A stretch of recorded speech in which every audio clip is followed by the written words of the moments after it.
Kajian Islam. Ini karena buah kesabaran hamba-hamba Allah yang terdidik, yang dididik di tangan seorang hamba Allah yang mulia, kekasih Allah, Ibrahim. Sekalipun di dalam riwayat dipindahkannya Hajar ini karena juga tekanan dari Sarah. Karena Sarah itu cemburu. Padahal yang menyuruh menikahi Ibrahim menikahi menikahi Hajar siapa? Sarah. Begitu Hajar punya anak, mau lagi cemburunya muncul. Takut kalau Ibrahim lebih sayang kepada Hajar. Makanya Nabi Ibrahim kemudian membawa keluarganya berpindah. Yang satu di negeri Syam, yang satu di negeri Bakkah. Maka dalam beberapa kesempatan Hajar pun berusaha menghindar dari Sarah. Karena dalam sebuah riwayat Sarah ini bersumpah untuk memotong bagian tubuh Hajar. Akhirnya berusaha menghindarlah Hajar dari Sarah. Sehingga dialah orang yang pertama kali memakai apa? Memakai ikat pinggang. Diriwayatkan dalam Sahih Bukhari dari Sa'id bin Jubair. Ia berkata, Ibnu Abbas radhiyallahu taala anhuma berkata, wanita pertama yang menggunakan ikat pinggang adalah ibu Nabi Ismail alaihissalam. Kenapa? Dia menggunakannya untuk menghilangkan jejak dari Sarah. Supaya tidak ketahuan. Jadi kalau berjalan, pakaiannya ini menggeser tanah. Sehingga jejaknya tidak terlihat oleh Sarah. Biasa, inilah wanita. Sekalipun istri Nabi. Keduanya punya rasa cemburu tidak? Halo? Jangan dan istri antum ya kan? Istri Nabi, Hajar dan Sarah. Cemburu satu dengan yang lain. Dan itu sifat yang tidak bisa hilang dari manusia. Cuman bedanya kadarnya. Tergantung keimanannya kepada Allah Jalla wa'ala. Dan ini wanita-wanita terbaik seperti ini. Maka wajar kalau istri antum itu cemburu. Kemudian Ibrahim alaihissalatu wassalam membawanya, yaitu Hajar beserta anaknya Ismail, yang saat itu ibunya masih menyusui, hingga Ibrahim alaihissalatu wassalam menempatkan keduanya dekat Baitullah. Saat itu belum ada Baitullah, yang ada cuman gundukan tanah, bakal pondasi Ka'bah. Ditempatkanlah di situ, di suatu tempat di dekat sumur Zam-Zam, di area masjid. Tapi pada saat itu belum ada masjid seperti sekarang. Tapi Allah sudah tetapkan masjid itu sejak Allah menciptakan langit dan bumi. Di mana tempatnya. Plannya sudah ada. Kemudian waktu itu di Mekah tidak ada seorang pun yang tinggal di sana. Dan tidak ada air pula. Ibrahim menempatkan keduanya di sana. Dan meninggalkan yakni sebungkus atau sekarung kecil kurma dan kantung air yang bernama girbah. Kemudian Ibrahim pergi begitu saja, meninggalkan keduanya, tak ngomong, tak bicara satu kata pun. Maka ibu Ismail, Hajar, mengikutinya dari belakang seraya berkata, "Wahai Ibrahim, kau mau pergi kemana? Apakah kau tega meninggalkan kami sendirian di lembah yang tidak ada seorang pun manusia di tempat ini? Bahkan tidak ada suatu apapun." Nabi Ibrahim tidak menjawab. Diam 1000 bahasa. Tetap saja berjalan. Saya yakin Nabi Ibrahim tidak tega. Apalagi beliau mencintai anaknya siapa? Ismail. Bertahun-tahun berdoa. Anak semata wayang, kalau bahasa kita sekarang, satu-satunya, usia 2 tahun, ditinggal bersama ibunya, di tempat yang gelap. Kalau malam, Karena nggak ada lampu, nggak ada manusia. Sangat mungkin ada hewan buas. Saya yakin Ibrahim tidak tega. Bagaimana mungkin seorang seperti Nabi Ibrahim tega meninggalkan keluarganya? Tapi inilah ujian dari Allah Jalla wa'ala. Berarti Nabi Ibrahim diuji oleh Allah dengan beberapa ujian. Semua ditunaikan dengan baik. Sampai harus meninggalkan orang yang dia cintai. Di tempat yang sangat memungkinkan banyak madorot yang akan terjadi. Terus Ibunda Hajar atau Ibunda Nabi Ismail yaitu Hajar mengulang-ulang pertanyaan berkali-kali. Hingga akhirnya Ibrahim tidak menoleh lagi kepadanya. Akhirnya Ibu Ismail bertanya, apakah Allah yang memerintahkan engkau Ibrahim untuk melakukan semua ini? Maka Ibrahim pun menjawab, ya. Cukup dengan satu kata. Maka Ibu Ismail berkata, kalau memang ini adalah perintah Allah, Allah tidak akan menyia-nyiakan hidupku di tempat ini. Ini ciri orang yang telah terdidik dengan rumah tangga nubuah, rumah tangga nabi. Cukup dengan kalimat, iya ini perintah Allah. Maksudnya begitu. Sudah tidak perlu bertanya lagi. Kenapa? Hajar yakin kalau ini perintah Allah, maka Allah akan menjaga, memelihara, dan tidak akan mungkin menyia-nyiakan hambanya. Maka kembalilah, yakni Ibu Ismail ke tempat semula. Ibrahim pun melanjutkan perjalanannya hingga sampai pada sebuah bukit yang bernama Saniyatil Wada. Di tempat itulah, dan orang-orang tidak melihatnya lagi, jadi agak jauh. Ibrahim menghadap ke arah Ka'bah. Sudah ada atau belum waktu itu? Belum, yaitu ke arah keluarganya. Karena Nabi Ismail dan ibunya ditempatkan di pinggir bakal pondasi Ka'bah. Menghadap ke arah persis lurus ke Ka'bah. Lalu beliau berdoa untuk keduanya dengan beberapa kalimat doa yang diucapkan oleh Nabi Ibrahim. Yang doa ini diabadikan kemudian oleh Allah di dalam surah Ibrahim, yakni ayat yang ke-37. Nabi Ibrahim berdoa, Rabbana inni askantu min durriyati biwadin ghairi dhi zar'in. Wahai Rabb kami, sesungguhnya aku telah menempatkan sebagian dari keturunanku di sebuah lembah ghairi dhi zar'in, yang tidak ada tanam-tanaman pun, inda baitikal muharram, di samping rumahmu yang suci. Rabbana, wahai Rabb kami, liyuqimus salata, agar mereka menegakkan salat, faj'al af'idatan minan nas, dan jadikanlah hati-hati manusia tahwi ilaihim, yakni cenderung kepada mereka. Warzuqhum minats tsamarat, berilah mereka rizki dari berbagai macam buah-buahan. La'allakum yashkurun, agar mereka bersyukur kepadamu. Inilah doa Ibrahim.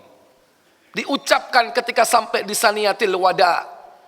Tentu dengan hati yang berharap kepada Allah Jalla wa'ala akan rahmat yang akan diturunkan kepada keluarganya yang ditempatkan di situ.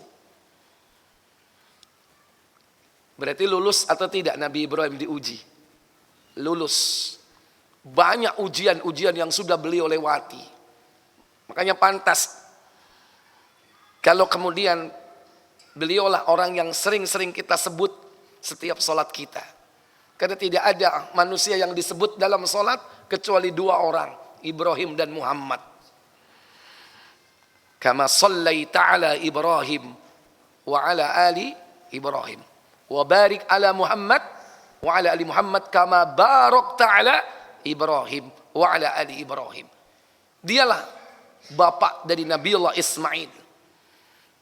Beliau berdoa. Dari doa inilah kemudian Allah Jalla wa'ala membuktikan hingga hari ini. Beliau berdoa, wahai Rabb kami, liyuqimus salata, agar mereka menegakkan salat. Lihat keturunan Bani Ismail sampai hari ini. Salat atau tidak? Salat, sekalipun ada juga yang tidak salat. Bahkan yang salat bukan hanya keturunan Bani Ismail, tapi siapapun yang mengikuti akidah Ibrahim, mengikuti beriman kepada apa yang diturunkan Allah kepada Ibrahim, kepada Ismail, kepada Ishak, kepada Yakub, mereka salat. Faj'al af'idatan minan nas, dan jadikan hati-hati manusia itu cinta, cenderung kepada mereka. Karena Nabi Ismail dicintai nanti oleh orang-orang yang ada di sekitarnya. Padahal bukan keluarganya. Karena nanti datang serombongan suku Jurhum bertempat tinggal di sana untuk sekedar mendapatkan suplai air. Sementara ibunda Ismail berharap ada manusia yang menemani di tempat itu. Maka terbentuklah masyarakat. Tapi tetap hak yang dimiliki oleh Ismail dan ibunya milik mereka berdua. Apa itu? Yaitu sumur Zamzam yang nanti Allah karuniakan kepada mereka berdua. Warzuqhum minas tsamarat, dan berilah mereka rizki-rizki dari buah-buahan. Emang di Mekah ada tanaman apa di sana? Nggak ada orang bercocok tanam. Tapi lihat hari ini, banyak buah nggak di Mekah? Mau cari apa? Rambutan ada. Mau cari apa? Sawo ada. Mau cari apa? Durian ada nggak? Ya pergi sana. Mungkin ke Bindawut. Mungkin ke mal-mal situ ada. Khusus untuk tempat buah-buahan. Buah apa aja ada. Asal jangan cari kesemek gitu aja. Nggak ada kesemek di situ. La'allahum yashkurun, agar mereka bersyukur kepada Allah Jalla wa'ala. Kemudian ibu Ismail mulai menyusui anaknya dan minum dengan air persediaan yang berada di girbah tersebut. Ketika air yang berada di girbah itu habis, maka hauslah keduanya. Lalu dia memandang kepada Ismail, yakni anaknya yang masih belum berusia genap 2 tahun, kehausan, meronta-ronta. Dan dia berkata dengan redaksi, yakni berguling-guling di atas tanah. Kemudian Hajar pergi meninggalkan Ismail karena tak tega melihat keadaannya. Maka dia mendatangi sebuah bukit yang dekat dengan tempatnya. Itulah yang kemudian terkenal dengan Bukit Sofa. Dia naik ke atasnya. Kalau dari atas itu dia melihat orang yang lewat. Dan tentunya dia akan minta beberapa air yang bisa diminum. Ternyata tidak ada. Akhirnya dia turun ke lembah. Turun ke lembah dengan harapan melihat orang di sana sama. Namun tidak ada dijumpai satupun orang di sana. Maka dia turun dari Bukit Sofa itu menuju ke bukit yang satunya, yang jaraknya cukup lumayan jauh, yaitu Bukit Marwa. Sampai di perut lembah, sampai di lembah Abta, yaitu tempat yang paling dasar di antara 2 bukit ini, yaitu antara Bukit Sofa dan Bukit Marwa, ada tempat yang paling rendah, itulah lembah Abta, perut lembah yang ada di tempat itu. Ibunda Ismail menyingsingkan pakaiannya, mengangkat pakaiannya, berlari-lari kecil kecemasan. Takut kalau anaknya mungkin barangkali tidak sanggup menahan rasa haus. Dan takut kalau ada apa-apa. Kemudian dia naik ke Bukit Marwa, lalu berdiri di sana sambil melihat kalau ada orang yang lewat, tapi kenyataannya tidak ada. Dan ini dilakukan dia pulang balik.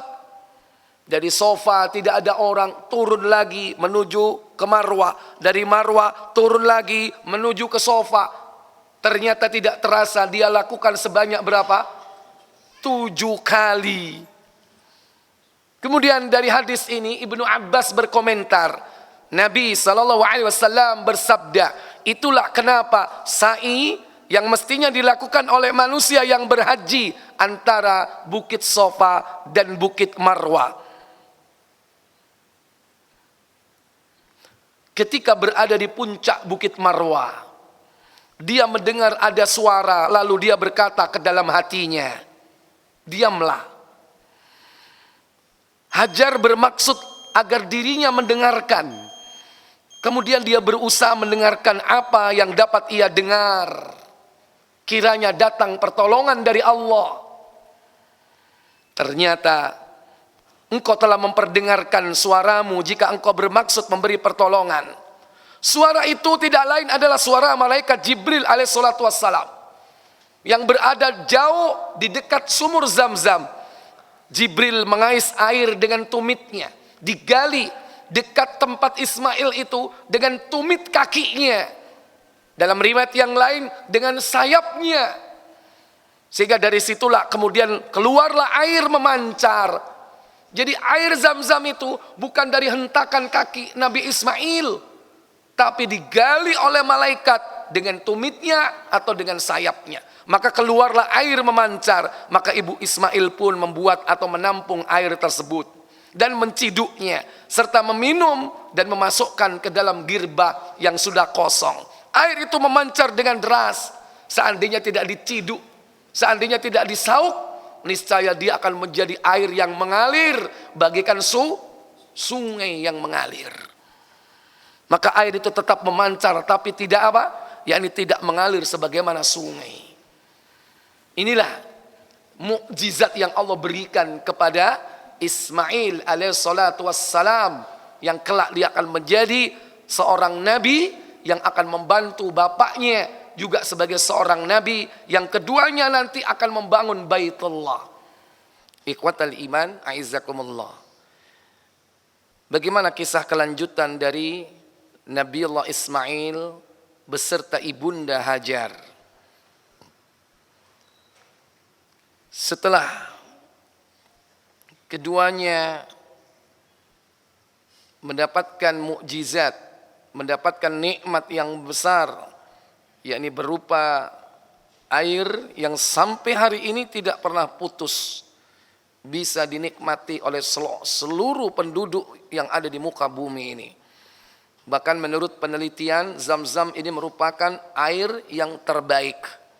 Sampai ada orang yang meneliti bagaimana susunan dari molekul bentuk heksagonal yang paling sempurna itu adalah yakni air Zam-Zam, dan tidak bisa tergantikan dengan air yang lain.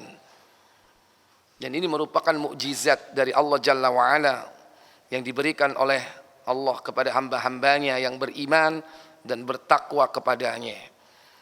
Tentu orang yang taat kepada Allah, bertakwa kepadanya, akan diberikan oleh Allah jalan keluar dalam kesulitan hidup.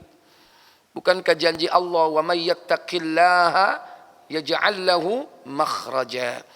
Barang siapa yang bertakwa kepada Allah, niscaya akan diberikan oleh Allah jalan keluar. Wa yarzuqhu min haitsu la yahtasib, dan Allah memberikan rizki dari jalan yang tidak disangka-sangka. Contoh ya ini. Ibunda Hajar melakukan ikhtiar.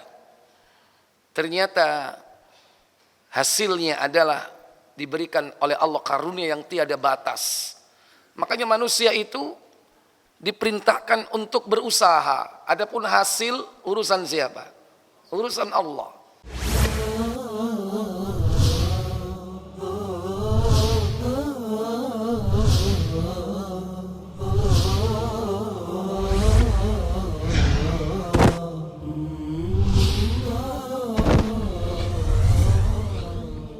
Kajian Islam